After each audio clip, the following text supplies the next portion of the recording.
Monsieur le ministre, cher Aurélien, chers amis, mesdames, messieurs, tout d'abord, félicitations pour votre nomination qui témoigne de votre engagement constant pour le service public. Il y a un peu plus d'un an, j'étais déjà dans ce hall, près des photos cette fois-ci, à découvrir ce qui allait être mon environnement quotidien pendant toutes ces semaines. Je me souviens avoir commencé mon discours en vous demandant de m'excuser de ne pas avoir les codes. Je ne sais pas si je les ai appris, mais dans tous les cas, si vous le permettez, je resterai moi-même. C'est-à-dire parfois un peu en dehors des lignes. Je me suis souvent demandé, je me demande encore ce qui a poussé un urgentiste de province, un membre de la société civile, comme ils disent, à s'embarquer dans cette aventure. La passion de la médecine, peut-être, qui pousse les soignants et surtout les urgentistes à relever des défis qui semblent impossibles pour préserver la vie. La volonté de garantir à tous l'accès à une médecine moderne, technique, mais aussi et surtout humaniste. La rencontre avec un homme envoûtant, enthousiasmant, qui a conduit notre pays à travers une crise sanitaire inédite, certainement. Je veux ici, sans flagornerie, remercier le président de la République de m'avoir donné l'opportunité de me mettre au service de nos concitoyens, de toutes les Françaises et de tous les Français qui aspirent de façon tout à fait normale, à juste titre, à avoir accès à des soins de qualité. Ceux qui me connaissent bien savent que je ne m'engage jamais à la légère. Et après une nuit de réflexion, après avoir eu déjà Aurélien au téléphone, la veille au soir, après une nuit de réflexion, je me suis lancé corps et âme dans ce double défi que m'a proposé Emmanuel Macron. Lutter contre toutes les inégalités d'accès à la santé, territoriale, sociale, financière, et faire de notre société une société de prévention. Ce ne fut pas un chemin pavé de roses, mais ce ne fut pas non plus une traversée des enfers, grâce aux rencontres extraordinaires qui ont jalonné ce chemin. Professionnels de santé, citoyens, élus, soignés. Sans jamais renier mes principes d'éthique, d'humanisme, d'équité, nous avons pu réaliser de très belles avancées dont nous nous devons tous collectivement d'être fiers. Dans cette belle aventure, je veux tout d'abord saluer mon cabinet, où je sais ce terme me rend toujours perplexe. Sans eux, sans vous, je n'aurais rien fait. Alors, je ne vais pas vous citer car l'émotion va m'envahir et je vais essayer de rester digne. L'homme de la Pampa, quoique rude, reste un homme sensible, pour paraphraser un acteur que j'adore. Merci aussi à tous ceux dont on ne parle jamais assez. Intendants, cuisiniers, hôtesses d'accueil, agents de sécurité, et j'en oublie. Je pense aux chauffeurs, aux officiers de sécurité qui, plus que tout autre, ont partagé ma vie et celle de ma famille depuis un an. Je vous en suis à tous très reconnaissant. Merci à tous ceux, directeurs généraux, chefs de bureau, secrétaires, professionnels de santé, agents de la fonction publique, toutes les équipes qui font fonctionner ce magnifique ministère, ses services, ses agences, les ARS, bien sûr, les ARS, monsieur le ministre. Votre engagement sans faille n'est pas assez reconnu. Merci aussi aux professionnels de santé, sans qui rien n'est possible. Car j'en suis convaincu, cette réforme nécessaire de notre système de santé ne se fera pas sans vous, et encore moins contre vous. Et ce n'est pas du corporatisme, comme j'ai pu l'entendre, mais simplement du réalisme, du pragmatisme, du bon sens. Et il ne faut jamais l'oublier. Médecins, directeurs d'hôpitaux, agents administratifs, sages-femmes, infirmiers, pharmaciens, kinés, aides-soignants, chirurgiens dentistes, assistants de régulation médicale, ambulanciers, psychologues, préparateurs en pharmacie, assistants dentaires, assistants médicaux, travailleurs sociaux, médiateurs en santé, industriels, j'en oublie beaucoup. Vous êtes les briques et le ciment de notre système de santé. Malgré les crises de l'été 2022, du monkeypox, de la triple épidémie hivernale, des pénuries de médicaments, nous avons réussi à faire évoluer les mentalités vers un système de santé rénové et développer l'ébauche d'une culture de la prévention. Réussi à initier ce changement de paradigme qui passe d'un système basé sur l'offre de soins à un système basé sur la réponse aux besoins de santé de nos concitoyens. La pente est rude, le chemin encore long, la destination encore trop floue pour certains, et j'en accepte une part de responsabilité. Mais je suis convaincu que nous sommes dans la bonne direction. La santé de demain sera préventive, collaborative, centrée sur les territoires, équitable et humaniste. Je ne vais pas ici devant vous faire une liste à la Prévert des actions que nous avons menées, mais Je veux quand même revenir brièvement sur quelques jalons que nous avons plantés. La réussite du CNR Santé avec le lancement d'une nouvelle méthode et d'une nouvelle démocratie de la santé voulue par le président de la République. La territorialisation de la réponse basée sur les remontées de ces CNR, tant pour la ville que pour l'hôpital. Le développement de l'exercice coordonné pluriprofessionnel avec aussi des transferts de compétences entre professionnels de santé. La régulation médicale préalable à l'arrivée aux urgences, la généralisation du service d'accès aux soins. La lutte gagnée grâce à la majorité et tous les élus à l'Assemblée et au Sénat, la lutte contre les dérives de l'intérim médical. Le début de la reconnaissance de la pénibilité du travail de nuit à l'hôpital qu'il faudra continuer. Un premier pas pour retourner au service, cette unité de base qui fait vivre l'hôpital, et un premier pas aussi vers une plus forte médicalisation de la gouvernance de ces hôpitaux. L'élaboration d'un plan de lutte contre les pénuries médicales avec la liste des médicaments essentiels, l'élargissement des dépistages périnataux, le dépistage de la drépanocytose, le lancement, dès la rentrée prochaine, de la vaccination contre le papillomavirus.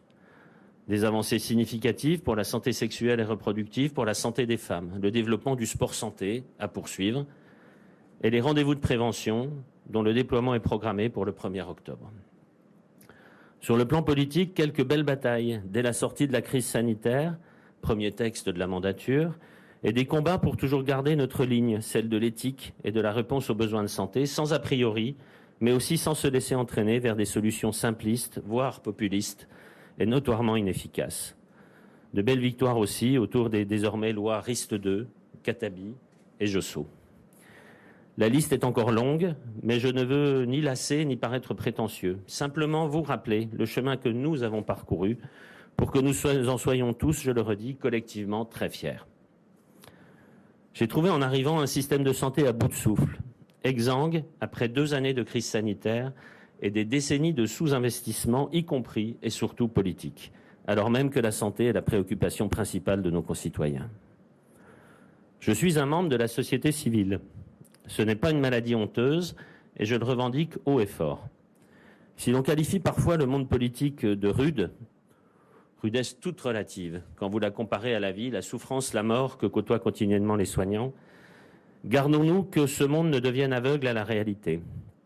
Gardons-nous de diagnostics hâtifs, mal étayés et de traitements inadaptés, souvent pires que le mal. Je pense avoir œuvré pour éviter ou au moins limiter cette cécité et je continuerai à ma modeste échelle à le faire. Homme sincère et de conviction, j'ai soigneusement évité les commentaires, dénigrements et petites phrases qui, si elles font le bonheur des médiocres avides de reconnaissance factice, ne grandissent pas leurs auteurs et nous éloignent tous de la réalité, au risque de prendre nos vessies pour des lanternes.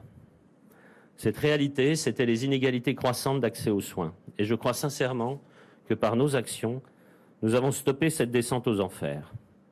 Il faut maintenant remonter vers la lumière. Cette remontée, je l'ai dit, ne se fera pas sans les professionnels de santé, elle ne se fera pas non plus sans les soignés, nos concitoyens et les élus.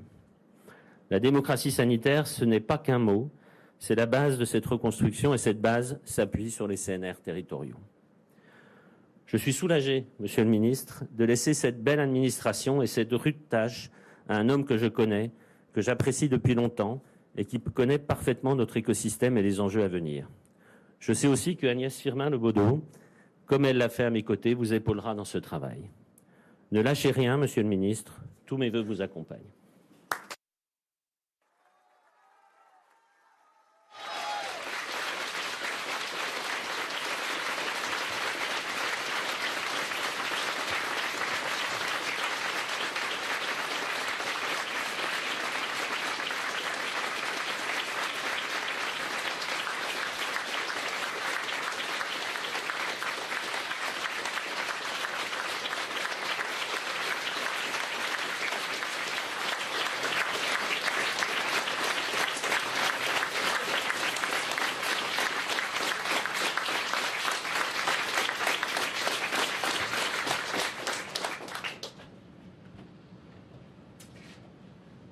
Mesdames et messieurs, mesdames les ministres, Monsieur le ministre, cher François, c'est avec beaucoup d'émotion que l'on pénètre dans ces murs chaque fois devant cette galerie de portraits qui, avant même de prendre la parole, rend modeste. Quand on croise Simone Veil, Jacques Ralite, Claude Évin, Roselyne Bachelot, Marisol Touraine, Agnès Buzyn, Olivier Véran, et toi, cher François.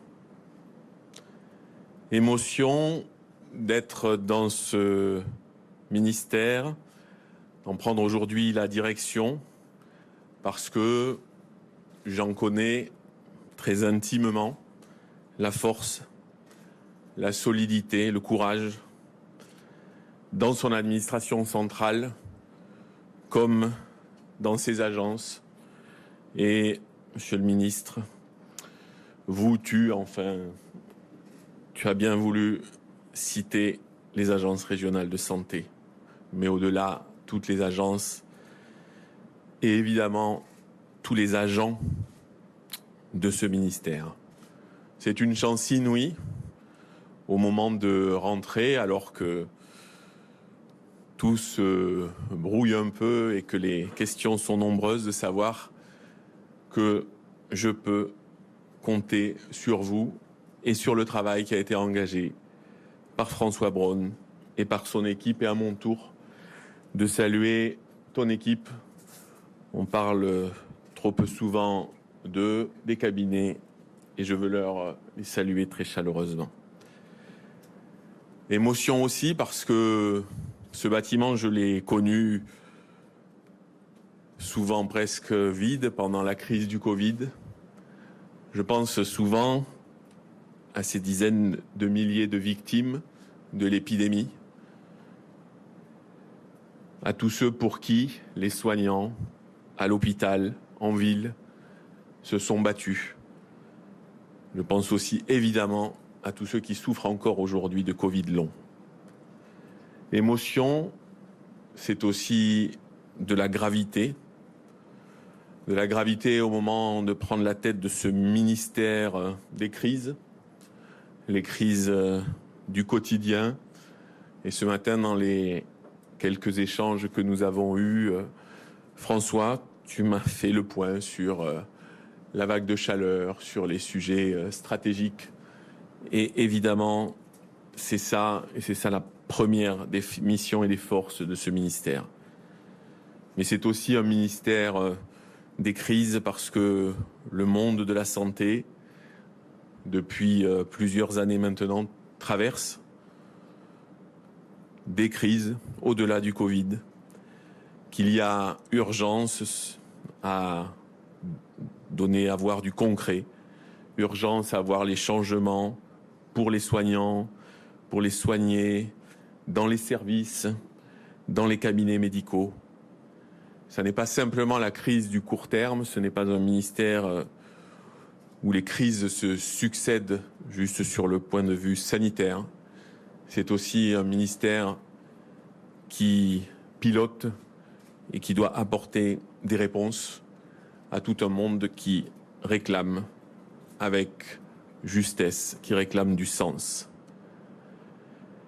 Émotion, gravité, beaucoup de modestie aussi, justement au regard, et tu l'as cité trop brièvement, de tous les chantiers que vous avez d'ores et déjà engagés. Mais cette modestie, je veux le dire, elle ira avec une absolue détermination, une très grande résolution. La résolution, la détermination, ça n'est pas le contraire de l'écoute ou du dialogue, mais c'est la volonté farouche qui sera la mienne, que l'on entre partout, à l'hôpital comme en ville, dans le temps d'épreuve. Modestie et détermination aussi parce que nous devons nous confronter à des questions lourdes, éthiques. Nous y travaillerons et tu l'as cité, notamment dans le cadre des discussions sur la loi relative à la fin de vie Et je salue le travail déjà largement engagé par Agnès Firmin-Le Bodo. Mais ces questions éthiques, on les retrouve à toutes les étapes, à tous les étages, et c'est la vie quotidienne de tous les soignants. Et des progrès en la matière, il y en a encore à conquérir avec les patients, pour les patients.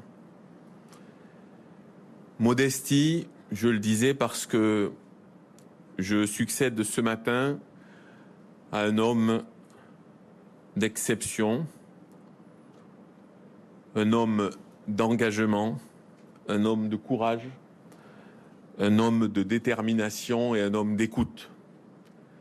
François, tu t'es attelé à la tâche sans jamais arrière-pensée ou petit calcul,